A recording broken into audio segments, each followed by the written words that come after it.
তাদের আলো মলিন হয়ে যাবে, চন্দ্র এবং সূর্য দুইটা একাকার হয়ে যাবে, একত্রিত হয়ে যাবে। ইয়াকুলুল ইনসানু ইয়াউমাইদিন আইনাল মাফর, মানুষেরা পেরেশান হয়ে বলবে হায় পালানোর জায়গা কোথায়, একটু পালায়ে যাব কোথায়, পালানোর কোন জায়গা আছে কিনা। আল্লাহ বলেন কাল্লা লা ওয়াজার, আজকে পালানোর কোন জায়গা নাই। ইলা রাব্বিকা ইয়াউমাইদিনিল মুস্তাকর, আজকে তোমাদের সবাইকে তোমার রবের সামনে দাঁড়াইতে হবে। সেদিন সূর্যটা মাথার উপর চলে আসবে, জমিনটা তামার মতো সরসর হয়ে যাবে, জমিনটা গরম উত্তপ্ত হয়ে যাবে। সেদিন মানুষের মাথার মগজগুলি কানের ছিদ্র দিয়ে বের হয়ে যাবে, মানুষের মাথার মগজগুলি নাকের ছিদ্র দিয়ে বের হয়ে যাবে। মানুষেরা সেই দিনের জন্য এত বেশি ভয় থাকবে, মানুষেরা বলবে হায় জাহান্নামের আযাবের চেয়েও তো মনে হয় কিয়ামতের আযাবটা বেশি। কেন কিয়ামতের দিন শেষ হয় না? কেন আল্লাহ বিচার কার্য এখনো শুরু করে না? আল্লাহ বিচার শুরু করলে তো একটু বেঁচে যেতাম, আল্লাহ বিচার শুরু করলে তো একটু এই কিয়ামতের আযাব থেকে, কিয়ামতের দিনের আযাব থেকে মুক্তি পেতাম। আল্লাহ বলেন না না, কিয়ামতের দিনটা কত লম্বা হবে, 50 আলফা সানা, দুনিয়ার 50 বছরের মতো না, 50 দিনের মতো না, 50 মাসের মতো না, 50 বছরের মতো না। আল্লাহ রাব্বুল আলামিন কোরআনুল হাকিমের মধ্যে বলেন 50,000 বছরের মতো লম্বা হবে শুধুমাত্র কিয়ামতের দিন। মানুষরা পেরেশান হয়ে যাবে, কিয়ামতের দিন কেন শেষ হয় না, আল্লাহ কেন বিচার শুরু করে না। সমস্ত মানুষ পেরেশান হয়ে দৌড়ে যাবে হযরত নবীনা আদম আলাইহিস সালাতু ওয়াস সালামের কাছে, গিয়ে বলবে হে ইয়া আদম আনতা আবুল বাশার, আপনি আমাদের সকলের বাবা, আপনি প্রথম মানুষ, আল্লাহ রাব্বুল আলামিন আপনাকে আদর করে সর্বপ্রথম বানিয়েছেন। আপনি একটু আল্লাহর কাছে আমাদের জন্য সুপারিশ করেন, যেন আল্লাহ রাব্বুল আলামিন কিয়ামতের এই ময়দানে বিচার শুরু করে দেয়। এই ময়দানের কষ্ট আমরা সহ্য করতে পারতেছি না। হযরত নবীনা আদম আলাইহিস সালাতু ওয়াস সালাম ডেকে বলবেন হে আমার সন্তানেরা শোনো, আমি আল্লাহর দরবারে তোমাদের জন্য সুপারিশ করতে পারবো না, কারণ আজকে আল্লাহ বড় রাগের হালতে আছে, বড় গুসার হালতে আছে। আল্লাহ রাব্বুল আলামিন আমাকে সৃষ্টি করার পরে জান্নাতে থাকতে দিয়েছিল আর বলেছিল হে আদম জান্নাতের যেই জায়গায় ইচ্ছা সেই জায়গায় যাও, জান্নাতের যেই ফল খাইতে মনে চায় খাও, কিন্তু এই গাছটার কাছে যাইবা না, এই গাছটার ফল খাইবা না। আল্লাহ কোরআনের মধ্যে বলে দিয়েছেন ইয়া আদামুসকুন আনতা ওয়া যাওজুকাল জান্নাতা ওয়া কুলা মিনহা রাগাদান হাইতু শিতুমা ওয়া লা তাকরাবা হাযিহিস শাজারাতা ফাতাকুনা মিনাদ যালিমিন। আল্লাহ রাব্বুল আলামিন বলেন ইয়া আদম, হে আদম, উসকুন আনতা ওয়া যাওজুকাল জান্নাহ, তুমি এবং তোমার স্ত্রী হাওয়া এই জান্নাতের মধ্যে থাকো। ওয়া কুলা মিনহা রাগাদান হাইতু শিতুমা, জান্নাতের যেই জায়গায় ইচ্ছা ভ্রমণ করো, যেই ফল ইচ্ছা খাও, সব তোমার জন্য আমি আজকে অনুমতি দিয়ে দিলাম, কিন্তু সাবধান ওয়ালা তাকরাবা হাযিহিস শাজারা, এই গাছটার কাছে যাইবা না, এই গাছটার ফল খাইবা না, সাবধান সাবধান, যদি খাও ফাতাকুনা মিনাজ যালিমিন, তুমি জালেমদের অন্তর্ভুক্ত হয়ে যাবে। আল্লাহ তাআলা আমাকে বলছিল ওই গাছটার ফল না খাইতে, আমি শয়তানের ধোঁকায় পড়ে ওই গাছটার ফল ভক্ষণ করেছিলাম। আজকে যদি তোমাদের জন্য সুপারিশ করতে যাই আর আল্লাহ যদি আমাকে প্রশ্ন করে হে আদম সেদিন তোমাকে ওই গাছের ফল খাইতে নিষেধ করেছিলাম, তুমি কেন ওই গাছের ফল খেয়েছো, আবার তুমি সন্তানদের জন্য সুপারিশ করতে আসছো, আল্লাহর কাছে জবাব দেওয়ার মতো কোন জবাব আমার কাছে নাই, আমি আল্লাহর কাছে সুপারিশ করতে পারবো না। তোমরা যাও হযরত নূহ আলাইহিস সালাতু ওয়াস সালামের কাছে। সমস্ত উম্মতেরা দৌড়ে পেরেশান হয়ে নূহ আলাইহিস সালাতু ওয়াস সালামের কাছে যাবে, গিয়ে বলবে হে নূহ আনতা আউয়ালুর রাসূল, আপনি হলেন প্রথম রাসূল, আপনি হলেন প্রথম রাসূল। আপনার আগে কোনো রাসূল আসে নাই, নবী ছিল হযরত আদম, কিন্তু আপনি নবী ও রাসূলও। আল্লাহ রাব্বুল আলামিন আপনাকে বড় ভালোবাসতেন। আপনি সবচেয়ে দীর্ঘ সময় ইসলামের দ্বীনের দাওয়াত দিয়েছেন, আল্লাহর পথে মানুষকে আপনি 950 বছর ডেকেছেন। লিল্লাহিল্লাযী আহসানা তাদবীরাল কায়িনাত ওয়া খালাকাল আরদিনা ওয়াস সামাওয়াত وأنزل الماء من المعصرات وأنشأ الحب والنبات وقدر الأرزاق والأكوات وأثاب على الأعمال الصالحات والصلاة والسلام على سيدنا محمد ذي المعجزات الظاهرات ونشهد أن لا إله إلا الله وحده لا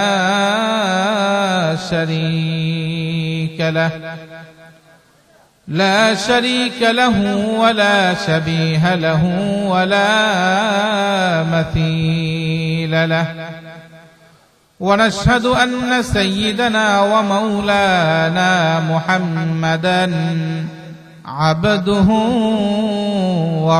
ورسوله أرسله بالحق بشيرا ونذيرا وداعيا إلى الله بإذنه وسراجا منيرا بلغ العلا كشف الدجى بجماله حسنت جميع صلوا عليه तेरे मेराज है लौहे कलम तक पहुंचा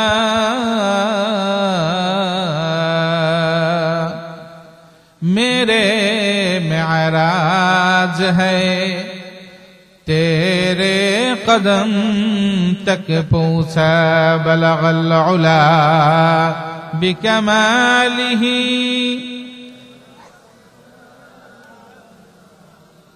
حسنت جميع خصاله صلوا عليه সবাই একটু জবান পড়ে 1 মিনিট জিকির করি লা ইলাহা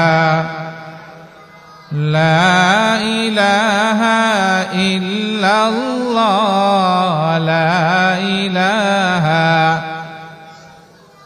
বাড়ি ওয়ালার বাড়ি থাকবে ওয়ালা থাকবে না গাড়ি ওয়ালার গাড়ি থাকবে ওয়ালা থাকবে না ঠিক না বেঠি বাড়ি ওয়ালার বাড়ি থাকবে ওয়ালা থাকবে না গাড়ি ওয়ালার গাড়ি থাকবে ওয়ালা থাকবে না চেয়ারম্যানের চেয়ার থাকবে ম্যান থাকবে না লা ইলাহা লা ইলাহা লা ইলাহা ইল্লাল্লাহু মুহাম্মাদুর রাসূলুল্লাহ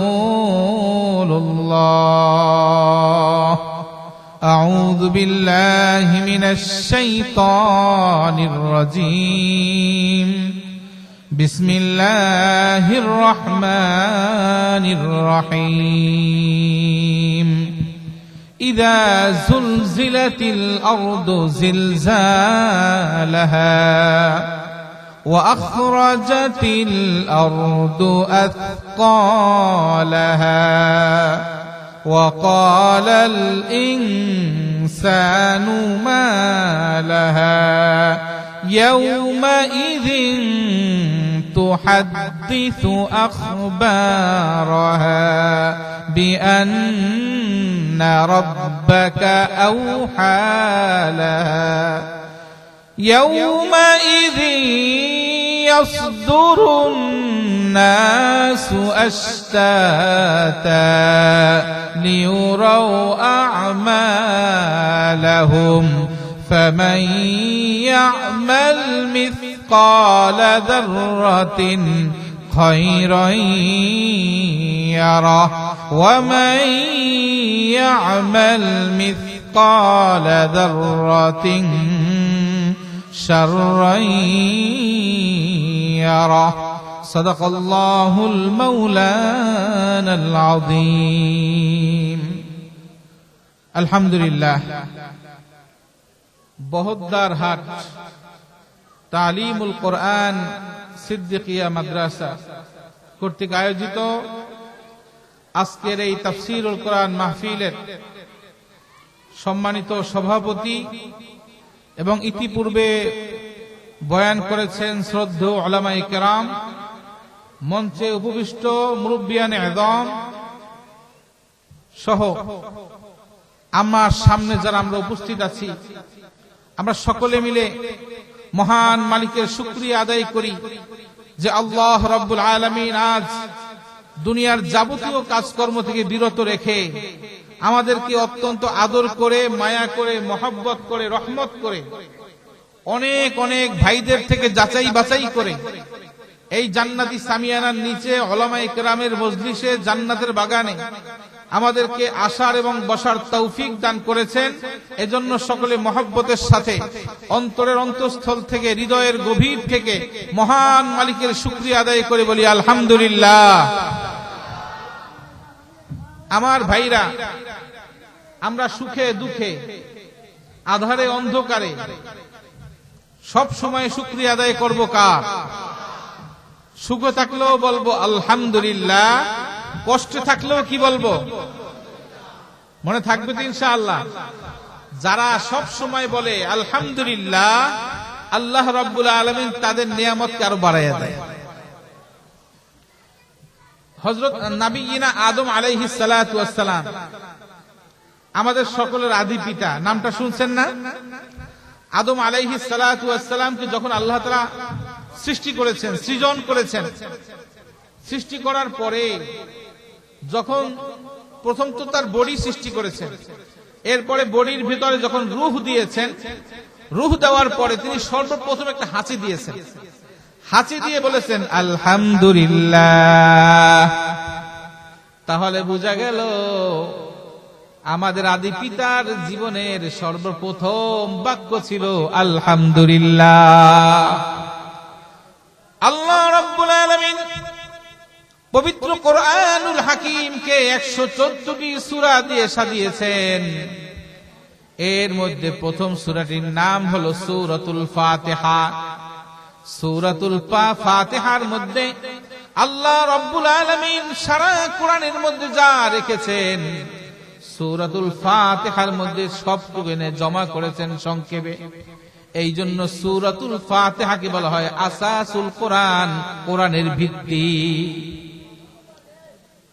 এই সূরাতুল ফাতিহার মধ্যে আল্লাহ রাব্বুল আলামিন সর্বপ্রথম যে আয়াতটি এনেছেন, সেই আয়াতের শুরুতেও আছে আলহামদুলিল্লাহ, আছে কি নাই?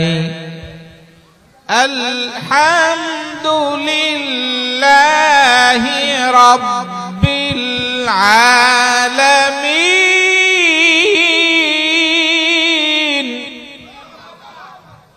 আছে কি নাই?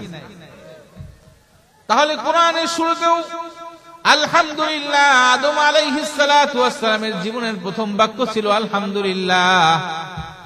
যখন জান্নাতীদের জন্য, ঈমানদারদের জন্য জান্নাতের ফয়সালা হবে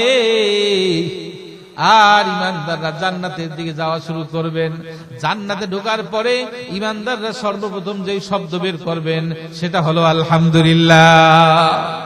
আল্লাহ রাব্বুল আলামিন কুরআনুল হাকীমের মধ্যে বলে দিয়েছেন, জান্নাতীরা যখন জান্নাতে ঢুকবে, জান্নাতে ঢোকার পরে বলবে আলহামদুলিল্লাহ, হে আল্লাহ আপনি ওয়াদা করেছিলেন বান্দা নামাজ পড়ো, আমি আল্লাহ তোকে জান্নাত দান করব। বান্দারে তুই রুকু কর, তোর রুকুর বিনিময়ে আমি তোকে জান্নাত দান করব। বান্দা তুই সিজদা কর, তোর সিজদার বিনিময়ে আমি তোকে পুরস্কার দান করব। আজকে যখন বান্দা জান্নাত পাইল, জান্নাত পেয়ে বলে আল্লাহ আপনি যে ওয়াদা করেছেন, আপনার প্রত্যেকটা ওয়াদা আল্লাহ আপনি সত্য বাস্তবায়ন করেছেন। হে আল্লাহ, এই জন্য আমরা জান্নাতে ঢুকে সর্বপ্রথম বলতেছি আলহামদুলিল্লাহ। وقالوا الحمد لله الذي صدقنا وعده। হে আল্লাহ, আপনি জান্নাত দান করেছেন, আপনি আপনার ওয়াদাকে সত্য বাস্তবায়ন করে দেখিয়েছেন। আমার ভাইরা, এই জন্য সুখে দুঃখে সর্বাবস্থায় বলতে হবে কি? জোরে বলেন, জোরে বলেন। আল্লাহ তাআলা তৌফিক দান করুক, বলেন আমিন। আমার ভাইরা, আল্লাহ রাব্বুল আলামিন এই কুরআনুল হাকীমের মধ্যে 114টি সূরা নাযিল করেছেন। এর মধ্যে আমি একটা সূরা আজকে আপনাদের সামনে তেলাওয়াত করেছি। সূরাটার নাম হলো সূরাতু জিলজাল। ইযা জুলজিলাতিল আরদু। আমরা গ্রামের মানুষ জিলজাল সূরা বললে অনেকে বুঝি না। যদি বলি ইযা জুলজিলাতিল আরদু সূরা পারো কিনা, তাইলে বলা হয় পারি তো, ঠিক কিনা? এই সূরাটি কুরআনুল হাকীমের মধ্যে 99তম সূরা। কয় নাম্বার? 99তম সূরা। পবিত্র কুরআনুল হাকীমের 114টি সূরার মধ্যে 99তম সূরা। এই সূরাটি মদিনায় নাযিল হয়েছে, মাদানী সূরা। এর মধ্যে আয়াত আছে 8টি, শব্দ আছে 36টি, অক্ষর আছে 156টি। যদি কেউ এই সূরাটি একবার তেলাওয়াত করে, আল্লাহ রাব্বুল আলামিন তার আমলনামায় নগদ 1560টি নেকি জমা করে দেন। এই সূরাটি যদি আমরা একবার পড়ি, কয়টা নেকি জমা হবে? 1560টি। আল্লাহ রাব্বুল আলামিন এই সূরার মধ্যে বিশাল এক মেসেজ আমাদেরকে দিয়েছেন। আল্লাহ তাআলা যদি আমাকে তৌফিক দান করে, এই সূরা সম্পর্কে সামনে নিয়ে কিছু আলোচনা করব ইনশাআল্লাহ। আমার ভাইরা, এখন আরবি কোন মাস চলে বলেন তো? শাবান। শাবান অর্থ ছড়িয়ে যাওয়া, বিস্তৃত হওয়া। এই মাসকে শাবান এই জন্য নামকরণ করা হয়েছে, এই শাবান মাস আসলেই রমজানের সুসংবাদ মানুষের মধ্যে ছড়িয়ে পড়ে। জোরে বলেন ঠিক কিনা? আরো 2 মাস আগে রমজানের কোনো আলোচনাই ছিল না। যখনই শাবান মাস এসেছে, রমজানের একটা আলোচনা শুরু হয়ে গেছে, ঠিক না বেঠিক? হযরত ইমাম আবু বকর বলখী রাহমাতুল্লাহি আলাইহি বলেন, রজব মাস শীতল বাতাসের মতো, শাবান মাস মেঘমালার মতো, আর রমাদান মাস বৃষ্টির মতো। অর্থাৎ রজব মাস আসলেই রমাদানের শীতল বাতাস বইতে শুরু করে মুমিনের হৃদয়ে। শাবান মাস আসলেই রহমতের মেঘ করে ফেলে, আর রমজান মাস আসলেই রহমতের বৃষ্টি বর্ষণ শুরু হয়ে যায়। জোরে বলেন সুবহানাল্লাহ। এই জন্যই শাবান মাস একটা গুরুত্বপূর্ণ মাস। আল্লাহ রাসূল এই মাসে সবচেয়ে বেশি রোজা রাখতেন। রাসূলুল্লাহ সাল্লাল্লাহু আলাইহি ওয়াসাল্লাম প্রতি সপ্তাহে 2 দিন রোজা রাখতেন। একদিন হলো সোমবার, আর একদিন বৃহস্পতিবার। সাহাবায়ে কেরাম আরজ করলেন, ইয়া রাসূলুল্লাহ, সপ্তাহে 2 দিন আপনি কেন রোজা রাখেন? আল্লাহর নবী বলেন, সোমবার রোজা রাখি এই জন্য যে সোমবার হলো আমার জন্মদিন। এই সোমবারে আমি জন্মগ্রহণ করেছি, এই জন্য সোমবারে আমি রোজা রাখি। হে দুনিয়ার মানুষ, হে রাসূলের উম্মত, আমরা রমজান জন্মদিন পালন করি, কেক কাটি, আরো বেশি করে খাবারের আয়োজন করি, পারলে রেস্টুরেন্টে গিয়ে বেশি করে খাবার খাই। আল্লাহর নবীজি আমাদেরকে শিক্ষা দিয়েছেন, যদি জন্মদিন তুমি পালন করতে চাও, তুমি জন্মদিন পালন করবা কিভাবে শোনো বান্দা, জন্মদিন তুমি একটা রোজা রাখবা। রাসূলুল্লাহ সাল্লাল্লাহু আলাইহি ওয়াসাল্লাম জীবনে যতদিন বেঁচে ছিলেন সোমবার দিন তিনি রোজা রাখতেন। সাহাবায়ে কেরাম জিজ্ঞেস করতেন, ইয়া রাসূলুল্লাহ, সোমবার আসলেই আপনি কেন রোজা রাখেন? আল্লাহর নবী বলেন, সোমবার আমার জন্মদিন, এই সোমবারে আল্লাহ রাব্বুল আলামিন আমাকে ধরাপৃষ্ঠে আমাকে প্রেরণ করেছেন, এই জন্য শুকরিয়া আদায় স্বরূপ আমি সোমবারে রোজা রাখি। বলে, ইয়া রাসূলুল্লাহ, আপনি বৃহস্পতিবার কেন রোজা রাখেন? আল্লাহর নবী বলেন, বৃহস্পতিবার সারা সপ্তাহে একটা বান্দা যা আমল করে, বৃহস্পতিবার ওই আমলটা আল্লাহর দরবারে পেশ করা হয়। তাহলে আমাদের প্রত্যেকের ভালো মন্দ যে আমলই আমরা করি না কেন, আমাদের সমস্ত আমল কোন দিন আল্লাহর কাছে পেশ করা হয়? বৃহস্পতিবার আল্লাহ রাব্বুল আলামিনের কাছে আমাদের আমলগুলি পেশ করা হয়। আল্লাহর নবী বলেন, আমি চাই আমার আমলটা এমন ভাবে আল্লাহর কাছে পেশ করা হোক, এমন সময় পেশ করা হোক যেই সময় আমি রোজাদার। হযরত আয়েশা সিদ্দিকা রাদিয়াল্লাহু তাআলা আনহা বলেন, ইয়া রাসূলুল্লাহ, আপনি দেখি শাবান মাসে অনেক বেশি রোজা রাখেন, শাবান মাসে আপনি কেন এত বেশি রোজা রাখেন? অন্য কোন মাসে তো এত রোজা রাখতে দেখি না রমজান ব্যতীত। আল্লাহর নবী বলেন, শাবান মাসের প্রতিদিন আল্লাহর দরবারে আমল পেশ করা হয়, আমি চাই আমার আমলটা এমন ভাবে পেশ করা হোক, এমন সময়ে পেশ করা হোক যেই সময় আমি রোজাদার। এই জন্যই শাবান মাস চলে আসছে। শাবান মাস বার্তা দিতেছে সামনে রমাদান। রমাদান শব্দের অর্থ জ্বালিয়ে দেওয়া, পুড়িয়ে দেওয়া। বলবেন, হুজুর কি আবার জ্বালিয়ে দিবে, পুড়িয়ে দিবে? রমাদান অর্থ জ্বালিয়ে দেওয়া। কি জ্বালিয়ে দিবে? বলে, রমজান মাস যখন আসে, বান্দা যখন রোজা শুরু করে দেয়, তারাবি শুরু করে দেয়, তাহাজ্জুদ শুরু করে দেয়, আল্লাহ রাব্বুল আলামিন বলেন, আমি আমার বান্দার জীবনের সমস্ত গুনাহগুলোকে জ্বালিয়ে পুড়িয়ে ছারখার করে দেই। এই জন্য রমাদান আসতেছে। হে মুসলমান, এখন থেকে নিয়ত করতে হবে, যত কষ্ট হোক না কেন আমি রমজানের একটা রোজাও ছাড়বো না ইনশাআল্লাহ। কারণ আমাকে মরতে হবে, আমাকে একদিন কিয়ামতের ময়দানে আমাকে হাজির হতে হবে। আল্লাহ রাব্বুল আলামিন ওই কিয়ামতের দিনের কথা ঘোষণা করে বলেছেন, বান্দা সাবধান, ইযা জুলজিলাতিল আরদু জিলজালাহা। কিয়ামতের দিন আসবে, সেদিন জমিনটা প্রচন্ড ভাবে প্রকম্পিত হবে। ইযা জুলজিলাতিল আরদু জিলজালাহা, এই জমিনকে প্রচন্ড ভাবে সেদিন কাঁপানো হবে, নাড়ানো হবে, ভূমিকম্প শুরু হয়ে যাবে। এমন ভূমিকম্প জমিনের মধ্যে হবে, পৃথিবীর মানুষ ওই ভূমিকম্প এখন পর্যন্ত কোনোদিন দেখে না। আমার ভাইরা, গত কয়েক বছর আগে বাংলাদেশের থেকে অনেক দূরের একটি দেশ, নাম হাইতি, এই হাইতিতে একটা ভূমিকম্প হয়েছিল। এক ভূমিকম্পে 2 লক্ষ মানুষ মারা গিয়েছিল। গত কয়েক বছর আগে তুরস্কে একটা ভূমিকম্প হয়েছিল। এক ভূমিকম্পে 50 থেকে 70 হাজার মানুষ মারা গিয়েছে। অনেক বড় লোক, টাকাওয়ালা, পয়সাওয়ালা, শিল্পপতি ভিখারি হয়ে গেছে। এক সাংবাদিক দেখে এক বৃদ্ধ ব্যক্তি 3টা রুটি, লম্বা লম্বা 3টা বন রুটি নিয়ে দাঁড়িয়ে দাঁড়িয়ে কাঁদতেছে। সাংবাদিক গিয়ে তার সামনে মাইক্রোফোন ধরেছে, চাচা যান, আপনি কেন কান্না করতেছেন? সিরিয়ালে অনেকে রুটি পেয়েছে, অনেকে পায় না, আপনি তো পেয়েছেন, আপনি কান্নাকাটি করেন কেন?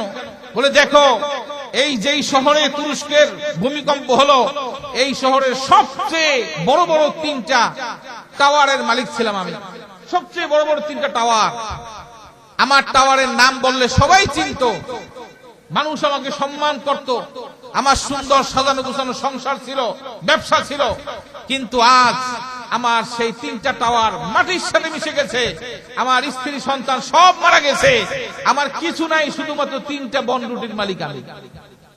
আমার ভাইরা, সেকেন্ডের মধ্যে, মুহূর্তের মধ্যে আমিরকে ফকির বানাইতে পারেন, জোরে বলেন কে? আমার ভাইরা, আমার বন্ধুরা, আল্লাহ রাব্বুল আলামিন জমিনটাকে এমন ভাবে কাঁপিয়ে দিবেন, ওই হাইতির ভূমিকম্পের কাঁপনের মতো কাঁপন না, ওই তুরস্কের কাঁপনের মতো না, এর চেয়ে লক্ষ কোটি গুণ কাঁপন। যেই কাঁপন এমন ভাবে প্রকম্পন সৃষ্টি হবে, আল্লাহ রাব্বুল আলামিন কোরআনের মধ্যে বলেন, ইযা জুলজিলাতিল আরদু জিলজালাহা, সেদিন জমিনকে প্রচন্ড ভাবে নাড়া দেওয়া হবে, এমন ভাবে নাড়া দেওয়া হবে, ইদাস সামাউ ফাতারাত, জমিন তো নড়তে নড়তে সমান হয়েই যাবে, ওই আকাশের বাঁকা আসমানটা ভেঙে বিদীর্ণ হয়ে যাবে। ওয়াইদাল কাওয়াকিবু তাফারাত, ওই নক্ষত্র তারকাগুলো ঝরে ঝরে খসে খসে পড়তে থাকবে। ওয়াইদাল বিহারু ফুজ্জিরাত, জমিন সমুদ্রের পানিগুলো ঢেউ মেরে উঠতে থাকবে, উত্তাল হয়ে যাবে। ওয়াইদাল কুবুরু বু'থিরাত, কবরের মধ্যে যা থাকবে কবর বমি করে ফেলে দিবে। শুধু মানুষ না, পশু পাখি জীব জানোয়ার, কুকুর ভেড়া গরু ছাগল যা জমিনের মধ্যে আছে, সেদিন সব বের হয়ে যাবে। সেই দিনটার নাম হলো ইয়াউমুল কিয়ামাহ। সেই দিনের মালিক জোরে বলেন কে? আরো জোরে বলেন কে? আমার ভাইরা, আল্লাহ রাব্বুল আলামিন সেই কিয়ামতের কথা সূরা ফাতিহা থেকে বলা শুরু করেছেন। আলহামদুলিল্লাহ, সবাই বলেন আলহামদুলিল্লাহি রাব্বিল আলামিন, আর রহমানির রহিম, মালিকি ইয়াউমিদ্দিন। মালিক ইয়াউমিদ্দিন, ইয়াউমুদ্দিন ইয়াউমুল কিয়ামাহ, কিয়ামতের দিনের মালিক আমি আল্লাহ, সেদিনের সাক্ষীও আমি আল্লাহ। ওই কিয়ামতের দিন এমন ভয়ঙ্কর দিন হবে যে ভূমিটা কাঁপতে থাকবে। কেন কাঁপতে থাকবে? কারণ হলো আল্লাহ রাব্বুল আলামিন একজন ফেরেশতা বানিয়েছেন সিংহায় ফুৎকার দেওয়ার জন্য। ওই ফেরেশতার নাম হলো হযরতে ইসরাফিল আলাইহিস সালাম। ঠিক কি না? নামটা শুনেছেন? ইসরাফিল অনেকে নাম রাখে না? আপনাদের এখানে আছে কেউ ইসরাফিল? অনেকে আছে ইসরাফিল নাম রাখে, অনেকে জিব্রাইলও নাম রাখে, বাংলাদেশে খুব কম। অনেকে মিকাইলও নাম রাখে, আমি দেখেছি। ফেরেশতা মোট কয়জন শ্রেষ্ঠ ফেরেশতা? জিব্রাইল, ইসরাফিল, মিকাইল, আজরাইল। জিব্রাইল নাম আছে, ইসরাফিল নাম আছে, মিকাইল নাম আছে, কিন্তু বাবা আজরাইল নাম কেউ রাখে না। আজরাইল নামটা কি খারাপ? তার নামটা তো খারাপ না। সে জান কবজ করে, এটা কার হুকুম? আল্লাহর হুকুম পালন করে, কিন্তু তার নামটা রাখে না কেন মানুষ? ভয়, জান কবজ করে। কি বলেন, ঠিক কিনা? আমার ভাইরা, ইসরাফিল আলাইহিস সালাতু ওয়াস সালাম সিংহায় মুখ লাগিয়ে আসমানের দিকে, আরশের দিকে তাকিয়ে আছেন। আল্লাহ রাব্বুল আলামিন কখন অর্ডার করবেন? যখনই আল্লাহ রাব্বুল আলামিন অর্ডার করবেন, তিনি সিংহায় ফুৎকার দেওয়া শুরু করবেন। এই সিংহায় ফুৎকার দেওয়ার সময় এমন হয়ে যাবে, ইয়াউমা ইয়াকুনুন নাসু কাল ফারাশিল মাবসুস, মানুষগুলো কীট পতঙ্গের মতো উঠতে থাকবে। যেমন দেখবেন অনেক সময় এই লাইটের পাশে কীট পতঙ্গগুলো উড়ে, বলে এইরকম মানুষগুলো কীট পতঙ্গের মধ্যে উঠতে থাকবে। এবং ওয়াতাকুনুল জিবালু কাল ইহনিল মানফুস, পাহাড়, অনেক বড় বড় পাহাড় বাংলাদেশে আছে। এই যে বড় পাহাড় আছে বাংলাদেশে, চট্টগ্রাম, খাগড়াছড়ি গেলে দেখা যায়। পৃথিবীর মধ্যে অন্যতম বড় পাহাড় হলো হিমালয় পর্বত, ঠিক কিনা? মদিনার মধ্যে সুন্দর একটা পাহাড় আছে, নাম উহুদ পাহাড়, 7.5 কিলোমিটার পাশে চওড়া। বলে উহুদ পাহাড়টা কিয়ামতের ময়দানেও থাকবে, জান্নাতেও থাকবে। জোরে বলেন সুবহানাল্লাহ। এই পাহাড় বড় বড় পাহাড়, আল্লাহ রাব্বুল আলামিন কোরআনে বলেছেন কোন ধরনের বানানো ঘটনা না। ওই পাহাড়টা কিয়ামতের দিন এমন ভয়ানক দিন হবে, ওই পাহাড়গুলো, বিশাল বিশাল পাহাড়গুলো ধ্বনিত তুলার মতো উঠতে থাকবে। বলবেন হুজুর ধ্বনিত তুলা আবার কি? যখন তোষক বানায়, ল্যাপ বানায়, তুলার মধ্যে বাড়ি দেয়, তখন ছোট্ট ছোট্ট রেণু রেণু তুলা ওড়ে আকাশের মধ্যে ওড়ে, ছোট্ট ছোট্ট রেণু রেণু তুলা ওড়ে, কি ওড়ে না? জোরে বলেন। বলে এইরকম পাহাড়গুলি তুলার মতো উঠতে থাকবে, এমন একটা ভয়ানক দিন হবে। ইদা জুলজিলাতিল আরদু জিলজালাহা। ওই কম্পনকে আল্লাহ তাআলা বলেছেন ভয়ানক কম্পন। আল্লাহ রাব্বুল আলামিন সূরা হাজর প্রথম আয়াতে বলেছেন, ইয়া আইয়ুহান নাসু তাকু রাব্বাকুম ইন্না জালজালাতাস সাআতি শাইউন আযীম। ইয়া আইয়ুহান নাস, হে দুনিয়ার মানুষ, হে পুরুষ মহিলা সাবধান। ইত্তাকু রাব্বাকুম, তোমরা তোমাদের রবকে ভয় করো। আমরা কি ভয় করি? আরে মুখে মুখে বলি করি, আসলে করি? আসলে করি না। আমার ভাইরা, যদি কেউ সত্যিকারী আল্লাহকে ভয় করে, ফজরের সময় যখন মসজিদে আজান হয়, ওই ব্যক্তি যতই শীত থাকুক না কেন আর বিছানায় থাকতে পারে না, ঠিক না বেটে? কিন্তু আল্লাহকে আমরা ভয় করি না। আমরা বিশ্বাস মুখে মুখে করি আল্লাহর হুকুমে সব হয়, কিন্তু দিলের মধ্যে নাই। কিন্তু মনে রাখবেন সব কিছু হয় কার হুকুমে? জোরে বলেন।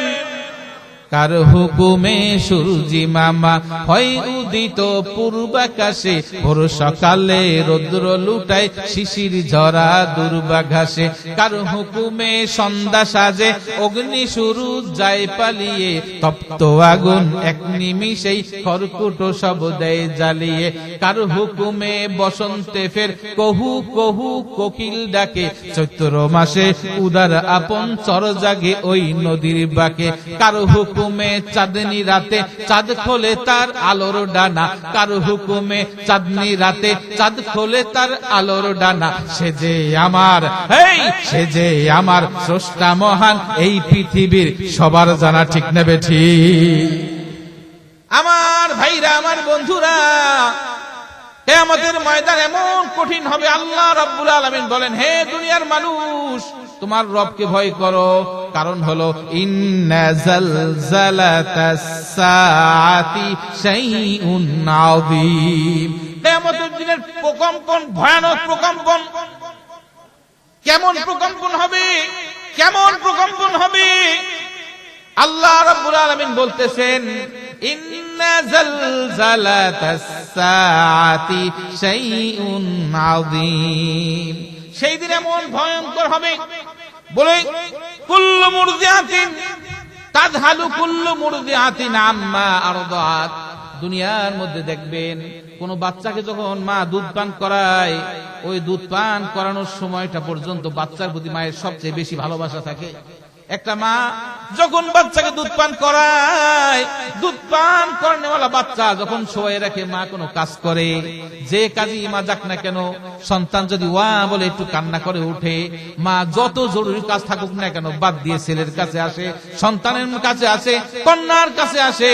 কারণ আমার সন্তানের আবার কি হয়েছে কিনা, ঠিক কিনা বেঠিক? যত কাজ থাকুক না কেন, দুধের বাচ্চা যখন ওয়া করে কান্না করে, মা সব কাজ বাদ দিয়ে সন্তানের কাছে দৌড়ে আসে। হায় রে, আমার সন্তানের আবার কি অসুবিধা হইল।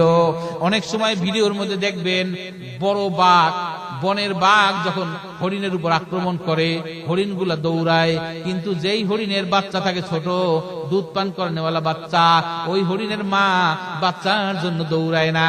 যদি বাচ্চাকে আক্রমণ করে বাঘটা, মা হরিণটা দৌড়ায় না, বরং সে নিজের জীবনের মায়া বাদ দিয়া ওই বাঘের উপর ঝাঁপায়। আমার ভাইরা, দুধের সন্তানকে মা এত বেশি ভালোবাসে, এর হাজার উদাহরণ আমি আপনাদেরকে দিতে পারবো। গত কয়েক বছর আগে বরিশালের বরগুনাতে একটা লঞ্চের মধ্যে আগুন লেগেছিল। প্রচন্ড আগুন যখন লঞ্চে লেগে গিয়েছে, ওই লঞ্চের মধ্যে দম্পতি ছিল, স্বামী স্ত্রী, ছোট একটা বাচ্চা ছিল, দুধের বাচ্চা তাদের। যখন নিচতলায় আগুন লেগেছে, তারা বাঁচার জন্য 2 তলায় উঠেছে। যখন 2 তলায় আগুন লেগেছে, বাঁচার জন্য ছাদে উঠেছে। যখন দেখে ছাদটা গরম হয়ে গেছে, এবার আর টেকতে পারে না। এবার ওই মা বলতেছে তার স্বামীকে, প্রাণের স্বামী, আমিও সাঁতার জানি না, সন্তান তো ছোট, 2 জনকে আপনি বাঁচাইতে পারবেন না, দয়া করে আমার সন্তানটাকে বুকে নিয়ে আপনি পানির মধ্যে ঝাঁপ দেন, আমার বাচ্চার যেন কোনো ক্ষতি না হয়। বাচ্চাটাকে আপনি নিয়ে যান আর ভালোভাবে লালন পালন করিবেন, আমার বাচ্চার যাতে কোনো ক্ষতি না হয়।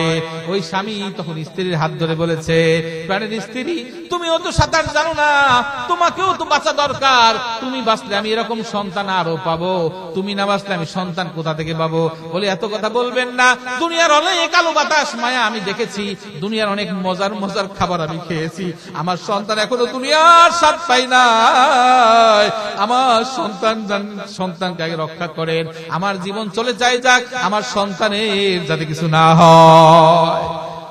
ওই পুরুষ ব্যক্তি বাচ্চাটাকে কোলে নিয়ে শক্ত করে ধরে লঞ্চের ছাদ থেকে যখন নদীর মধ্যে ঝাঁপ দিল, 3 তলা থেকে ঝাঁপ দেওয়ার কারণে ব্যালেন্স রাখতে পারে নাই, সন্তানটা ছুটে গেছে হাত থেকে, আর সন্তানটাকে খুঁজে পাই নাই। অনেক কষ্ট করে যখন সাঁতার কেটে পারে উঠেছে, নদীর পারে উঠে ধুলাবালু মাথায় নেয় আর মাথার মধ্যে মারে আর কান্দে। সাংবাদিক ধরেছে, কি হয়েছে, এত কান্নাকাটি করেন কেন, জীবন নিয়ে তো বাঁচতে পারছেন। যখন এই ঘটনা সে বলল, সমস্ত মানুষ কাঁদতেছে তার ঘটনা শুনে। আমার ভাই, মা কত ভালোবাসে কল্পনাও করতে পারবেন না। এমন ঘটনাও আছে, সন্তান যখন গর্ভ হবে, এখন মা সন্তানকে দেখে নাই, সন্তান গর্ভের ভিতরে আছে। যখন হাসপাতালে গিয়েছে, ডাক্তার বলতেছে সন্তানের পজিশন এমন অবস্থায় আছে, যদি সন্তানকে বাঁচাইতে হয় মাকে বাঁচানো যাবে না, মাকে বাঁচাইতে গেলে সন্তানকে বাঁচানো যাবে না। কি করব? স্বামীকে ডাক দিয়ে জিজ্ঞেস করে, কি করবেন, সন্তান চান না স্ত্রী চান? স্বামী বলতেছে, আমার সন্তান দরকার নাই, সন্তানকে আপনি বের করে ফেলেন যেভাবেই পারেন, সাবধান ডাক্তার সাহেব, আমার স্ত্রীর যাতে কিছু না হয়, কারণ স্ত্রী যদি বেঁচে থাকে এরকম সন্তান আমি আরো পাবো, কোনো সন্দেহ নাই। পাশ থেকে স্ত্রী শুনে ফেলেছে, ডাক্তারকে ডাক দিয়ে বলে, ডাক্তার, আমার স্বামীর কথা শুনবেন না, স্বামীর কথা আপনি শুনবেন না, আমার স্বামী সে কি বুঝবে সন্তানের মায়া, এই সন্তানটাকে তো আমি 9-10টা মাস গর্ভধারণ করেছি, সন্তানটা যখন পেটের মধ্যে নাড়া দিয়েছে আমি হাত দিয়ে অনুভব করেছি, আমি দুনিয়ার অনেক ভালো ভালো কোরমা পোলাও খেয়েছি, অনেক রোস্ট খেয়েছি, অনেক জর্দা ফিন্নি খেয়েছি, আমার সন্তান এখনো দুনিয়ার খাবার খাইতে পারে নাই। হে ডাক্তার সাহেব, আমি মারা যাই যাক, সাবধান আমার সন্তানের যাতে কিছু না হয়। আমার ভাইরা, দুগ্ধ পানকারিনী সন্তানকে মা এরকম ভালোবাসে। আল্লাহ রাব্বুল আলামিন কোরআনুল হাকীমের মধ্যে বলেন, কিয়ামতের দিনটা এত ভয়ানক হবে, ইয়াউমা তাযহালু কুল্লু মুরদিআতিন আম্মা আরদাত। এই দুগ্ধপানকারিনী সন্তানকে সেদিন মা ভুলে যাবে, ফেলে দিয়ে মা দৌড়াবে, হায় আমার কি হবে, ইয়া নাফসি ইয়া নাফসি। দুগ্ধপানকারী সন্তানকে যেই মা ফেলে দেয়, ভুলে যায়, তাহলে বুঝেন সেই দিনটা কত ভয়ানক হবে। ইয়াউমা তাযহালু কুল্লু মুরদিআতিন আম্মা আরদাত ওয়া তাদউ কুল্লু যাতি হামলিন হামলাহা। আল্লাহ রাব্বুল আলামিন বলেন, শুধু দুগ্ধপানকারী মা সন্তানকে ফেলবে না, যেই মায়ের গর্ভে সন্তান আছে, এখনো সন্তানের ভূমিষ্ঠ হওয়ার সময় হয় নাই, পেটের মধ্যে এখনো সন্তান পরিপূর্ণ হয় নাই, পরিপুষ্ট হয় নাই, এখনো সন্তানের হাত হয় নাই, এখনো সন্তানের পাও হয় নাই। এই রকম অপরিপূর্ণ সন্তান 4 মাসের গর্ভ, 5 মাসের গর্ভ, 6 মাসের গর্ভ, এই গর্ভকালীন সময়ে যখন ইসরাফিল আলাইহিস সালাতু ওয়াস সালাম সিংহায় ফুৎকার দিবে আর কিয়ামতের ভূকম্পন শুরু হয়ে যাবে, ওই গর্ভধারিণী প্রত্যেকটা প্রাণী, শুধু মানুষ না, প্রত্যেকটা প্রাণী তার গর্ভ থেকে গর্ভপাত করে ফেলবে। ওয়ামা হুম বিসুকারা, বলে সেদিন মানুষেরা মাতালের মতো হয়ে যাবে, মাতাল, সেন্স থাকবে না, মাতাল হয়ে যাবে। আল্লাহ তাআলা নিজেই বলেন ওয়ামা হুম বিসুকারা, তারা মাতালের মতো হবে কিন্তু আসলে তারা মাতাল না। কিয়ামতের ভয়াবহতা দেখে তারা প্রত্যেকেই মাতালের মতো হয়ে যাবে। يوم نطوي السماء كطي السجل للكتب كما بدأنا أول خلق نعيد। আল্লাহ রাব্বুল আলামিন বলেন কিয়ামতের দিন আমি জমিনটাকে এইরকম বোটে, এইরকম ভাবে আল্লাহ জমিনটাকে বোটে হাতের মধ্যে নিয়ে নিবেন, জমিনটাকে আল্লাহ এরকম বোটে ফেলবেন। রব্বুল আলামিন জমিনটাকে এইরকম ভাবে বটবেন, এরকম ভাবে জমিনটাকে পেঁচিয়ে ধরবেন হাতের মধ্যে। রব্বুল আলামিন সেই ভয়ানক দিনের কথা কোরআনের অনেক জায়গায় বলেছেন। আল্লাহ তাআলা আরেক জায়গায় বলেছেন ফাইদা বারিকাল বাসার, কিয়ামতের দিনটি এত ভয়ানক দিন হবে, মানুষ চোখে ঝাপসা দেখবে, মানুষ চোখে আর পরিষ্কার দেখবে না। দেখবেন যদি অতি পেরেশান একজন মানুষ হয়ে যায়, চোখে পরিষ্কার দেখে না, ঝাপসা দেখে, ঠিক না বেঠি? বলে চোখে সে ঝাপসা দেখবে, পরিষ্কার দেখবে না। আল্লাহ রাব্বুল আলামিন বলেন ফাইদা বারিকাল বাসার, সেদিন দৃষ্টিশক্তি ঝলসে যাবে। ওয়া খাসাফাল কমার, চাঁদের আলো মলিন হয়ে যাবে, চাঁদের আলো লীন হয়ে যাবে, কমে যাবে। ওয়া জুমিআশ শামসু ওয়াল কমার, চন্দ্র এবং সূর্য দুইটা একাকার হয়ে যাবে, একত্রিত হয়ে যাবে। ইয়াকুলুল ইনসানু ইয়াউমাইদিন আইনাল মাফর, মানুষেরা পেরেশান হয়ে বলবে হায় পালানোর জায়গা কোথায়, একটু পালায়ে যাব কোথায়, পালানোর কোন জায়গা আছে কিনা। আল্লাহ বলেন কাল্লা লা ওয়াজার, আজকে পালানোর কোন জায়গা নাই। ইলা রাব্বিকা ইয়াউমাইদিনিল মুস্তাকর, আজকে তোমাদের সবাইকে তোমার রবের সামনে দাঁড়াইতে হবে। সেদিন সূর্যটা মাথার উপর চলে আসবে, জমিনটা তামার মতো সরসর হয়ে যাবে, জমিনটা গরম উত্তপ্ত হয়ে যাবে। সেদিন মানুষের মাথার মগজগুলি কানের ছিদ্র দিয়ে বের হয়ে যাবে, মানুষের মাথার মগজগুলি নাকের ছিদ্র দিয়ে বের হয়ে যাবে। মানুষেরা সেই দিনের জন্য এত বেশি ভয় থাকবে, মানুষরা বলবে হায় জাহান্নামের আযাবের চেয়েও তো মনে হয় কিয়ামতের আযাবটা বেশি। কেন কিয়ামতের দিন শেষ হয় না? কেন আল্লাহ বিচার কার্য এখনো শুরু করে না?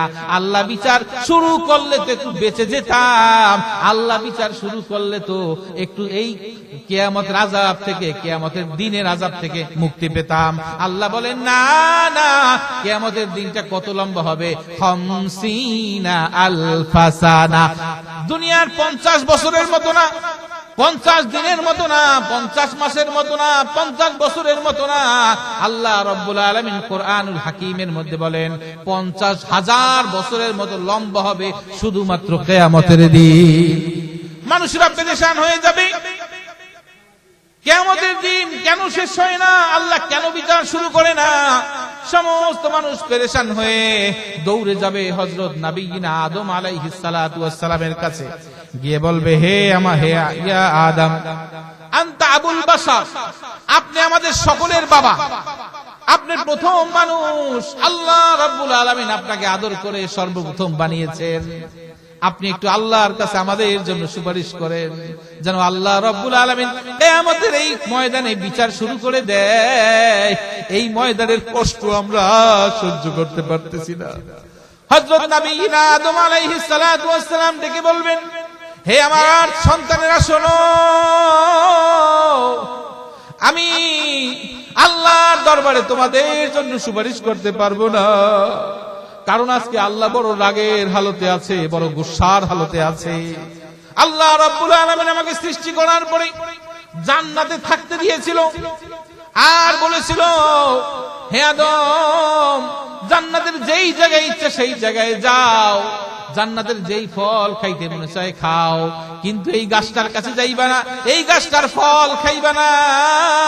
আল্লাহ কোরআনের মধ্যে বলে দিয়েছেন, ইয়া আদামুসকুন আনতা ওয়া যাওজুকাল জান্নাতা ওয়া কুলা মিনহা রাগাদান হাইথু শি'তুমা ওয়া লা তাকরাবা হাযিহিশ শাজারাতা ফাতাকুনা মিনাদ যালিমিন।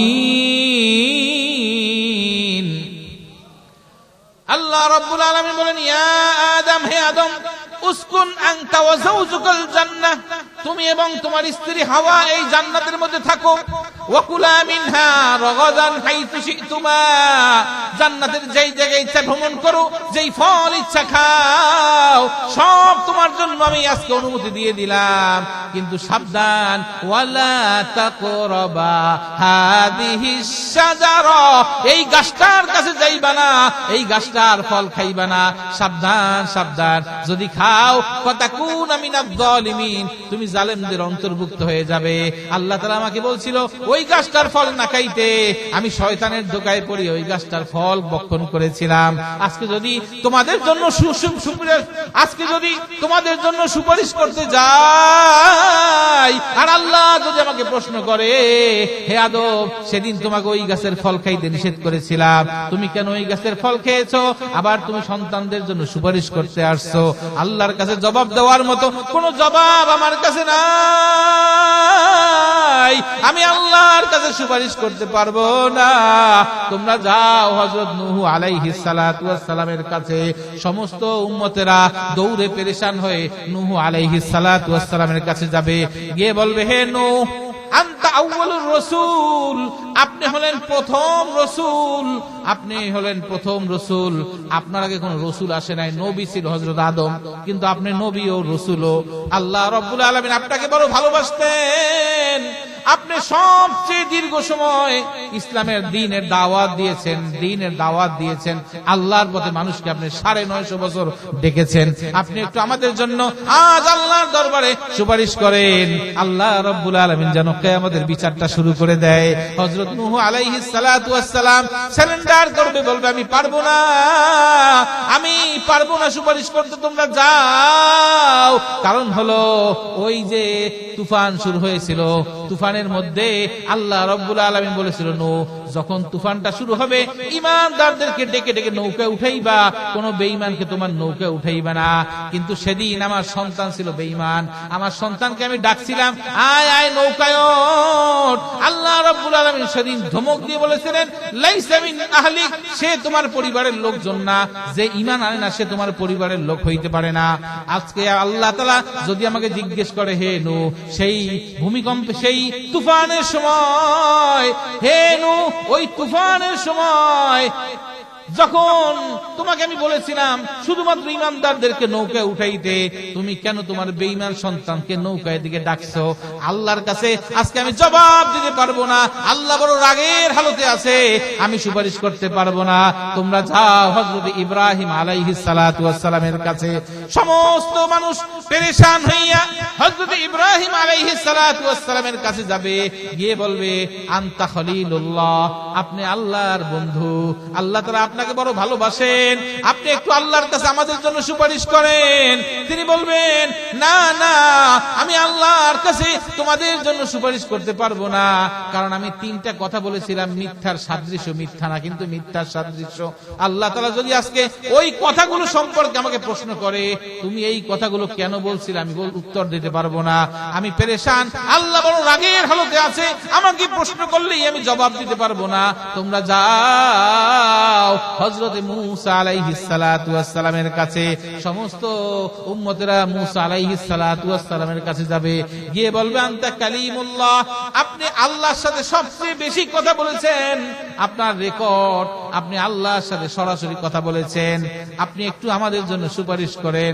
হযরত মূসা আলাইহিস সালাতু ওয়াস সালাম বলবেন, আমি একদিন আমার এক উম্মতকে একটা থাপ্পড় দিয়েছিলাম, আদব শিক্ষা দেওয়ার জন্য দিয়েছি থাপ্পড়, কিন্তু এক থাপ্পড়ে সে মারা গেছে, সুতরাং সে হত্যা হয়ে গেছে। আর যদি আল্লাহ তাআলা আমাকে জিজ্ঞেস করে, হে মূসা তুমি ওই দিন ওই লোকটাকে কেন মেরে ফেলেছো, আমি জবাব দিতে পারবো না, সুতরাং আমি যেতে পারবো না, আমি সুপারিশ করতে পারবো না। তোমরা যাও হযরত ঈসা আলাইহিস সালাতু ওয়াস সালামের কাছে।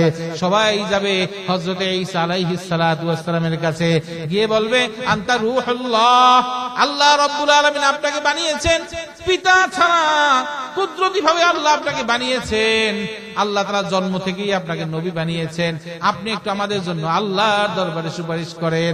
বলবে, না না আমি সুপারিশ করতে পারবো না, তবে তোমাদেরকে একটা ভালো পরামর্শ আমি দিতে পারবো।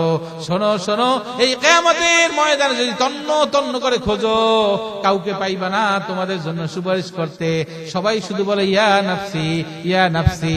কিন্তু এই কিয়ামতের ময়দানে একমাত্র এক ব্যক্তি আছে যিনি বলে ইয়া উম্মতি ইয়া উম্মতি, তিনি আর কেউ নয়, তিনি হলেন দু জাহানের সরদার, সাইয়্যিদুল কাউনাইন, খাতামুল মুরসালিন, ইমামুল আম্বিয়া, জনাব মুহাম্মদুর রাসূলুল্লাহ সাল্লাল্লাহু আলাইহি ওয়াসাল্লাম।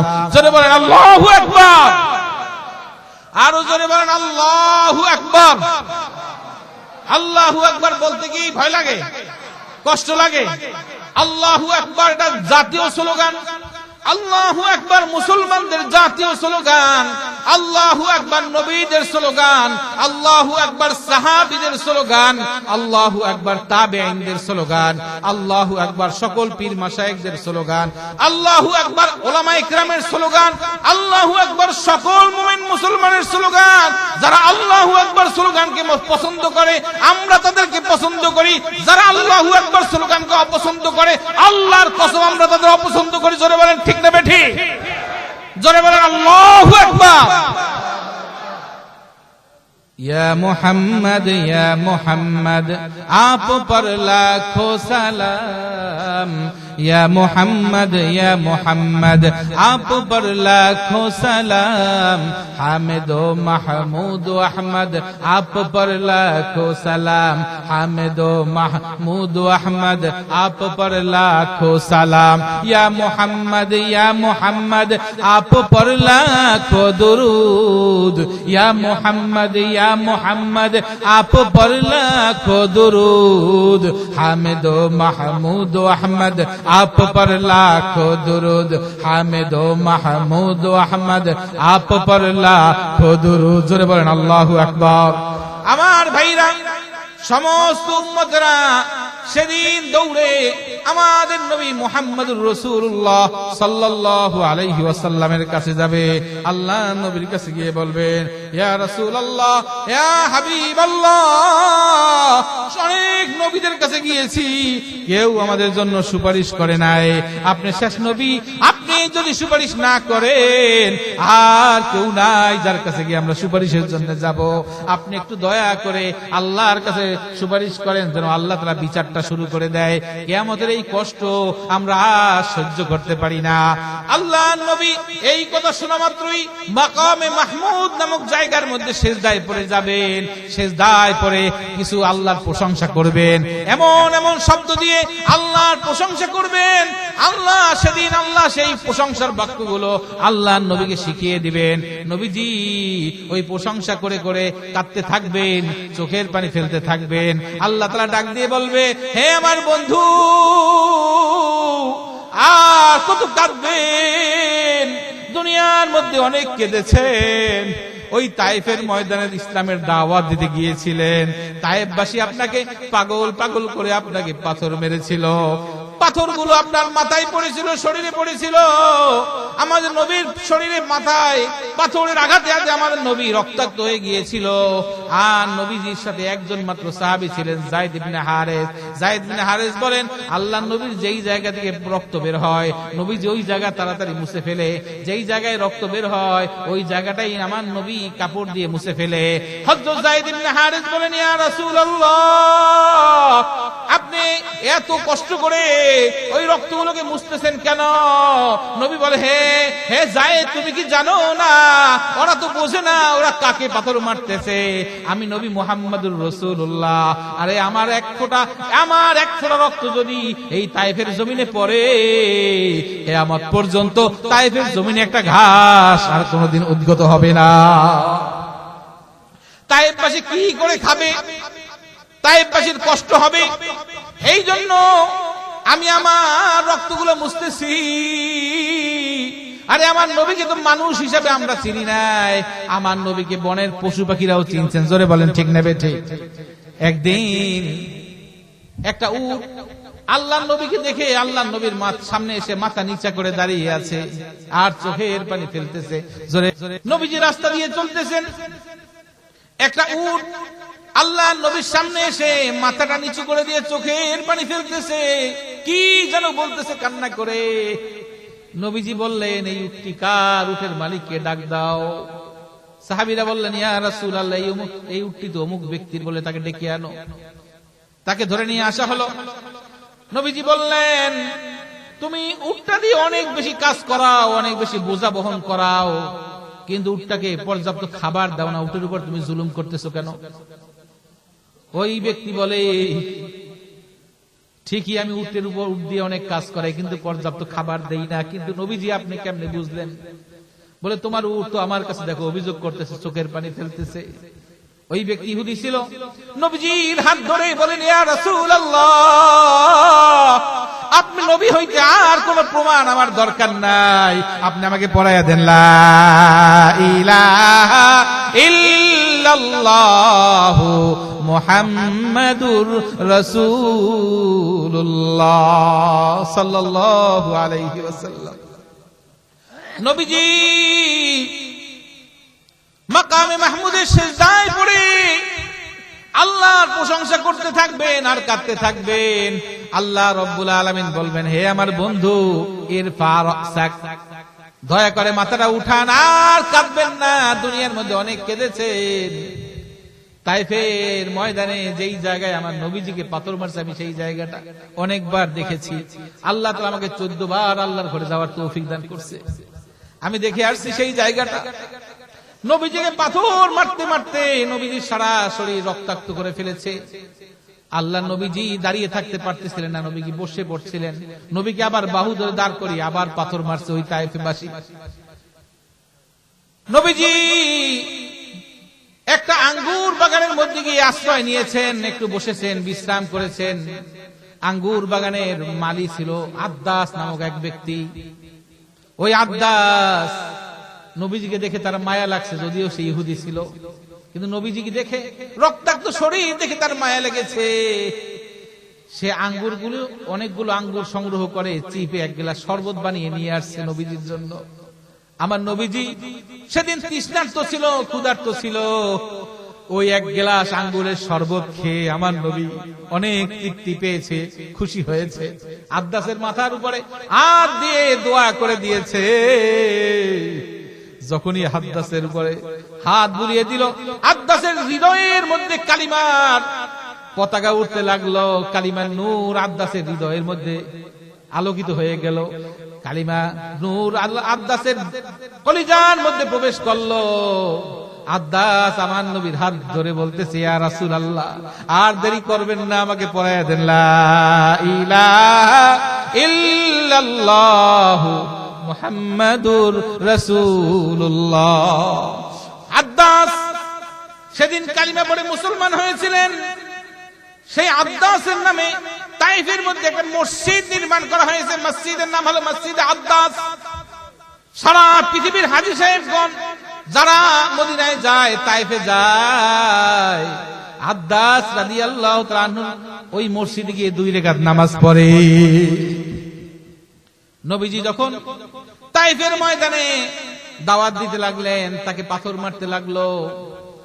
আল্লাহ রাব্বুল আলামিন জিবরাইলকে পাঠিয়েছে, জিবরাইল যাও, তায়েফের চারদিকে শুধু পাহাড়, নবীজি যদি একবার বলে তায়েফবাসীকে একটা চাপা দিয়ে ধ্বংস করে দাও, জিবরাইল এসে বলে, ইয়া রাসূলুল্লাহ, আপনার গায়ে পাথর আল্লাহ তাআলা সহ্য করতেছেন না, আল্লাহ তাআলা বরদাস্ত করতেছেন না, আমাকে পাঠিয়ে দিয়েছেন। শুধু আপনি একবার বলেন তায়েফবাসীকে চাপা দিয়ে আল্লাহ ধ্বংস করে দিবে।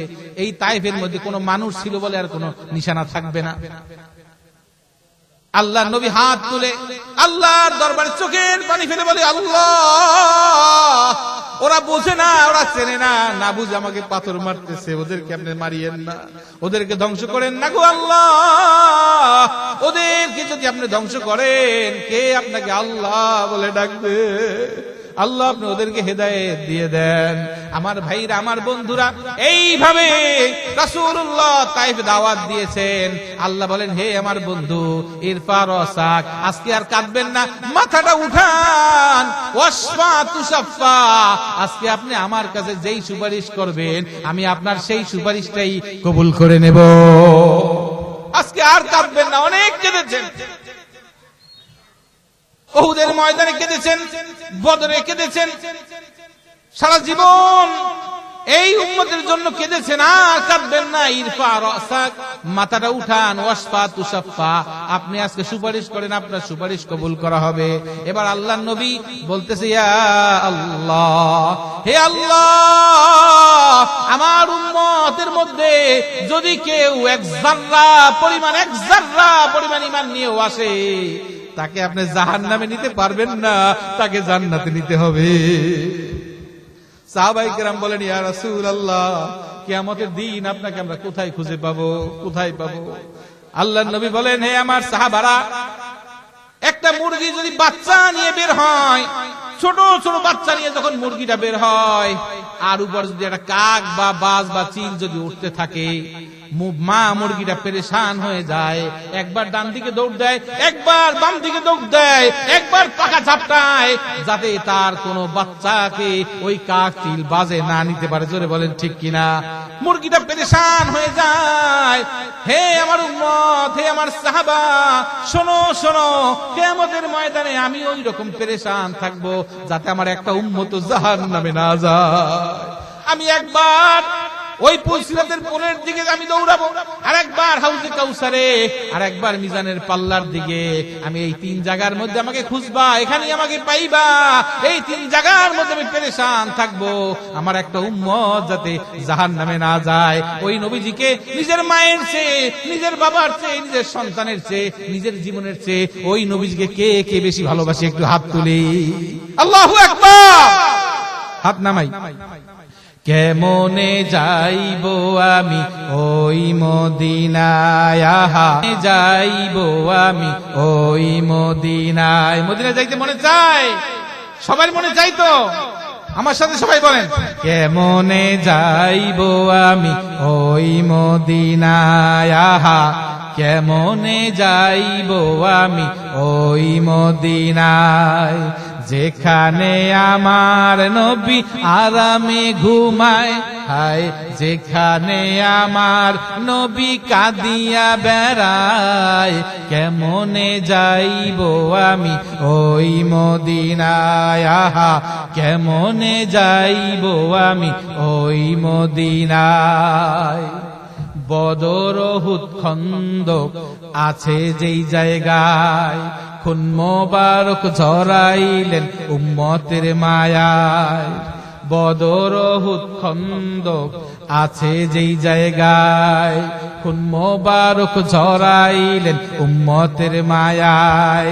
সেই নবীকে বলো ভাইরে কেমনে ভোলা যায়, সেই নবীকে বলো ভাইরে কেমনে ভোলা যায়, কেমনে যাইব আমি ওই মদিনায়, কেমনে যাইব আমি ওই মদিনায়। সারা জীবন কাঁদিয়াছেন মরু সাহারায়, গুনাহগার উম্মত যেন ক্ষমা পেয়ে যায়। সারা জীবন কাঁদিয়াছেন মরু সাহারায়, গুনাহগার উম্মত যেন ক্ষমা পেয়ে যায়। এসো হে সালাম জানাই নবীর রওয়াজায়, এসো হে সালাম জানাই নবীর রওয়াজায়, কেমনে যাইবো আমি ওই মদিনায়, আহা কেমনে যাইবো আমি ওই মদিনায়, যেখানে আমার নবী আরামে ঘুমায়, হায় যেখানে আমার নবী কাঁদিয়া বেড়ায়, কেমনে যাইবো আমি ওই মদিনায়। আল্লাহু আকবার। আমার ভাইরা, ওই কিয়ামতের দিন আল্লাহ রাব্বুল আলামিন নবীজির সুপারিশ মতো বিচার যখন শুরু করে দিবে, কঠিন বিচার সেদিন হবে। আল্লাহ তাআলা বলতেছেন, ফামান ইয়ামাল মিসকালা যাররাতিন খায়রান ইয়ারা, ফামান ইয়ামাল মিসকালা যাররাতিন খায়রান ইয়ারা, যারা যাররা পরিমাণ ভালো কাজ করবে সেই ভালো কাজের প্রতিফল সেদিন দেওয়া হবে। ওমান ইয়ামাল মিসকালা যাররাতিন শাররান ইয়ারা, যারা যাররা পরিমাণ খারাপ কাজ করবে সেদিন তারাও সেটা দেখতে পারবে, তার প্রতিফল তাদেরকে দেওয়া হবে। আল্লাহ রাব্বুল আলামিন বলেন, ওয়া উযিআল কিতাব ফাতারাল মুজরিমিনা মুশফিকিনা মিম্মা ফীহি।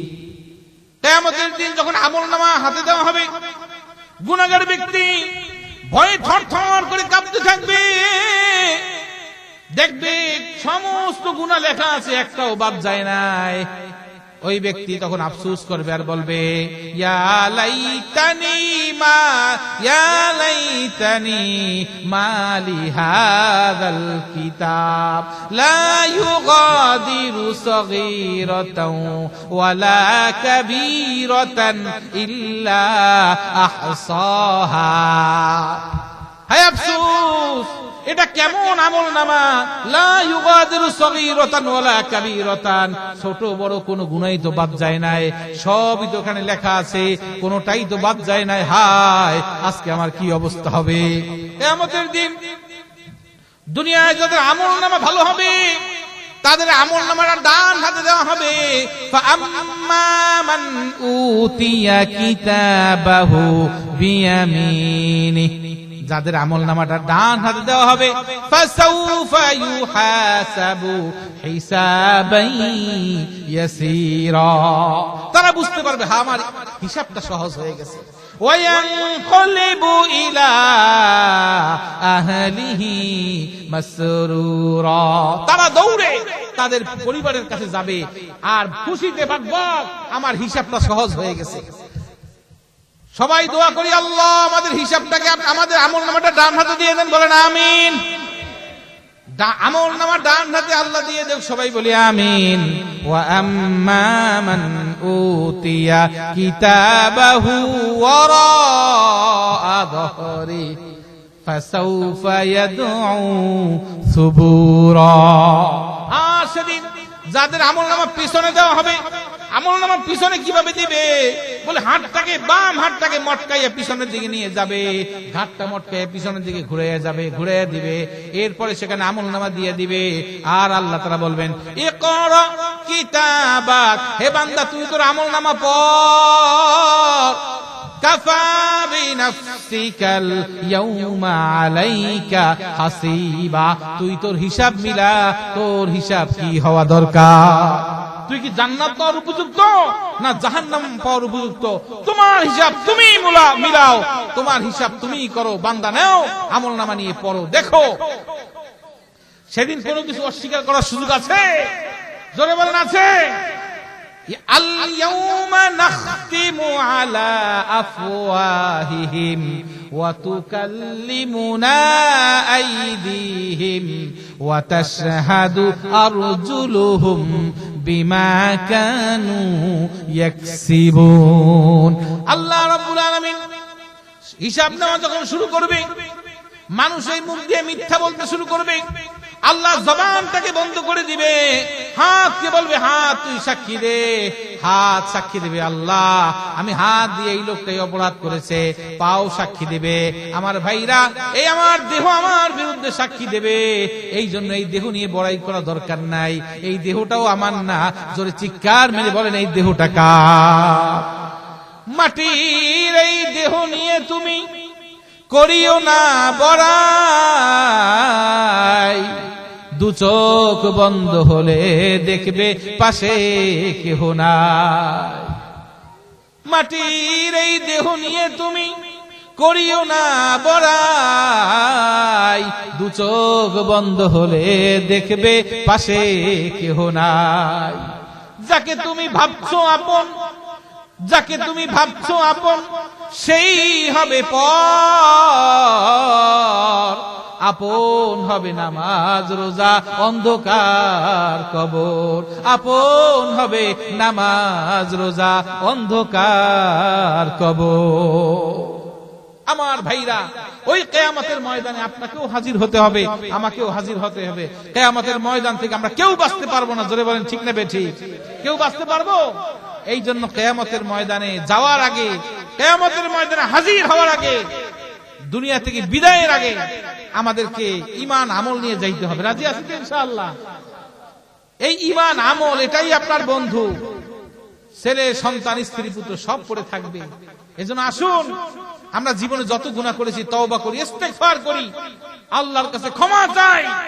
সামনে মাহে রমাদানুল মুবারক আসছে, এই মাহে রমাদানুল মুবারককে কাজে লাগাই। আল্লাহর রাসূল বলেন, ফিল জান্নাতি সামানিয়াতু আবওয়াব, জান্নাতের মধ্যে 8টা দরজা আছে। কয়টা দরজা? মিনহা বাবুন ইউসাম্মার রায়্যান, 8টা দরজার মধ্যে একটা দরজার নাম হলো রায়্যান, ভিআইপি দরজা। জান্নাতের সব দরজাই ভিআইপি, এটা হলো ভিআইপি, সবচেয়ে ভিআইপি। বলে এই দরজা দিয়ে কারা ঢুকবে?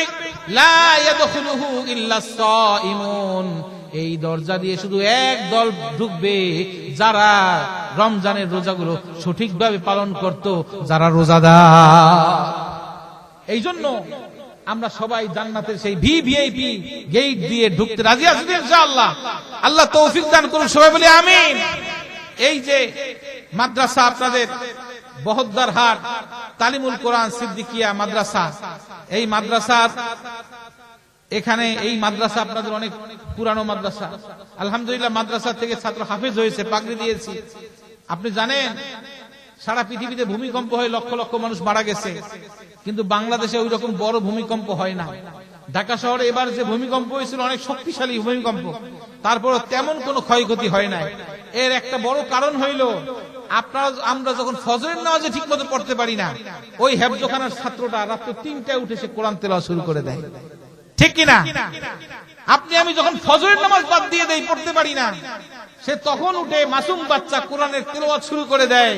যেই জমিনে ভোর রাতে গভীর রাতে রহমতের সময় কোরআনের তেলাওয়াত হয়, ওই জমিনে কোনোদিন ভূমিকম্প আসতে পারে না। জোরে বলেন ঠিক না বেঠিক? আমার ভাইরা, এই মাদ্রাসার জন্য আপনাদের সবচেয়ে বড় দান হইল টাকা পয়সা না, সবচেয়ে বড় দান হইল আপনার সন্তানকে এই মাদ্রাসায় ভর্তি করেন। আল্লাহ রাসূল বলেন, কুন আলিমান, হয়তো তুমি আলেম হও, আও মুতাআল্লিমান, অথবা আলেমের ছাত্র হও, আও মুত্তাবিআন, অথবা আলেমকে অনুসরণ করো, আও মুহিব্বান, অথবা আলেমকে ভালোবাসো, ওয়ালা তাকুন খামিসান, এর বাইরে যাইও না। অর্থাৎ আলেমের সাথে শত্রুতা পোষণ করো না, আলেমের সাথে শত্রুতা পোষণ করো না, আলেমকে শত্রু মনে করিও না। আলেম তোমার বন্ধু। যে আলেমকে তুমি সারা জীবন মসজিদের মধ্যে সেক্রেটারি হয়ে ক্যাশিয়ার হয়ে কষ্ট দিছো, ওই আলেমই তুমি মরলে সবার সামনে তোমার সামনে দাঁড়াইয়া বলবে ভাই এরে মাফ করে দেন, ঠিক না বেঠিক? আলেম সবচেয়ে বড় বন্ধু। আল্লাহ নবী নিজে বলেছেন, সাবধান, আলেমের সাথে শত্রুতা করবা, তোমার জীবন ধ্বংস, তোমার পরিবার ধ্বংস, তুমিও ধ্বংস। এই জন্য আলেমের সাথে বন্ধুত্ব রাখা, আলেমকে ভালোবাসা, আলেমকে সহযোগিতা করা। রাজি আছেন ইনশাআল্লাহ? আপনার সন্তানটা মাদ্রাসায় দেন, আলেম বানান, আপনার সন্তানটাকে আপনি আল্লাহর সাথে সম্পর্ক জোড়ায় দেন। পারবেন তো ইনশাআল্লাহ? সন্তানের আল্লাহর সাথে সম্পর্ক জড়বে কোথায় গেলে? মাদ্রাসায় গেলে, ঠিক কিনা? হযরত বাইজিদ বুস্তামি নাম শুনেছেন? ঘটনা বলে আমি আপনার জন্য কয়েকটা কথা বলবো। হযরত বাইজিদ বুস্তামি রহমাতুল্লাহ আলাইহি অনেক বড় মাপের একজন আল্লাহর ওলি ছিলেন, অনেক বড় বুজুর্গ ব্যক্তি ছিলেন। যখন বয়স মাত্র 8 বছর, মা নিয়ত করেছে আমি আমার বাইজিদকে আল্লাহর সাথে সম্পর্ক জড়াইয়া দেব। মা তার সন্তানটাকে মাদ্রাসায় ভর্তি করে দিলেন। সন্তান সকালবেলা মাদ্রাসায় যায়, মাদ্রাসায় গিয়ে পড়াশোনা করে। 8টা সাড়ে 8টার দিকে বাইজিদ বাড়ির দিকে আসে। ঘরে এসে মাকে বলে, মা নাস্তা দাও, আবার আমার ক্লাস শুরু হয়ে যাবে। মা তাড়াতাড়ি নাস্তা জোগাড় করে দেয়। একদিন মা চিন্তা করলো, আমার সন্তানকে তো আমি আল্লাহর সাথে সম্পর্ক জোড়াবো, সন্তানের আল্লাহর প্রতি একই যাতে বৃদ্ধি পায় এই কৌশল অবলম্বন করতে হবে। একদিন মা বলতেছেন, বাবা শোনো, তুমি যে সকালবেলা এসে আমার কাছে নাস্তা চাও, আমি তোমাকে নাস্তা কোথা থেকে দেব? আমি তোমাকে নাস্তা দিতে পারবো না। নাস্তার মালিক আমি না, রিজিকের মালিক কে? তোমার হুজুর কি তোমাকে পড়ায় নাই?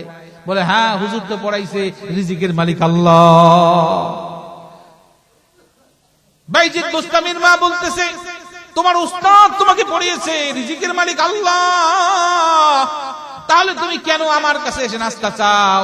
ওই আল্লাহর কাছেই তুমি খাবার চাইবা। বলে, মা আমি কিভাবে চাইবো, আমি তো বুঝি না। বলে, তুমি সুন্দরভাবে উযু করবা, বাসায় এসে যখন মাদ্রাসা ছুটি হবে বাসায় এসে সুন্দরভাবে উযু করবা, এরপরে 2 রাকাত নামাজ পড়বা।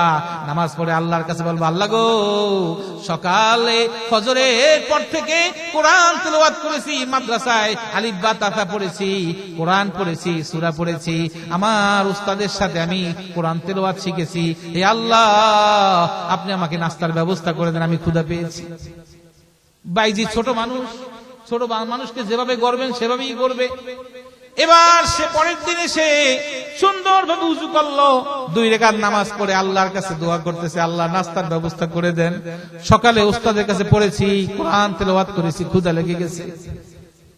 দোয়া করার পরে মা শিখিয়ে দিয়েছেন, তুমি রান্না করে যাবা, দেখবা তোমার জন্য আল্লাহ ব্যবস্থা করে রেখেছে। মা যখন দেখে সন্তান নামাজে দাঁড়িয়েছে, তাড়াতাড়ি নাস্তা তৈরি করে রান্নাঘরে রেখে দিয়েছে।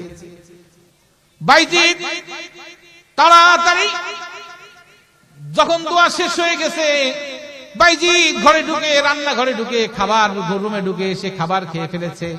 খাবার খেয়ে এইবার সে মাদ্রাসার দিকে রওনা হয়। প্রতিদিন এখন আর মায়ের কাছে খাবার চায় না। প্রতিদিন বাইজিদ ঘরের মধ্যে আসে, ওযু করে 2 রাকাত নামাজ পড়ে আল্লাহর কাছে দোয়া করে এবং সে খাবারের রুমে গিয়ে খাবার খেয়ে চলে যায়। প্রতিদিন একই নিয়মে চলতেছে, একই নিয়মে চলতেছে।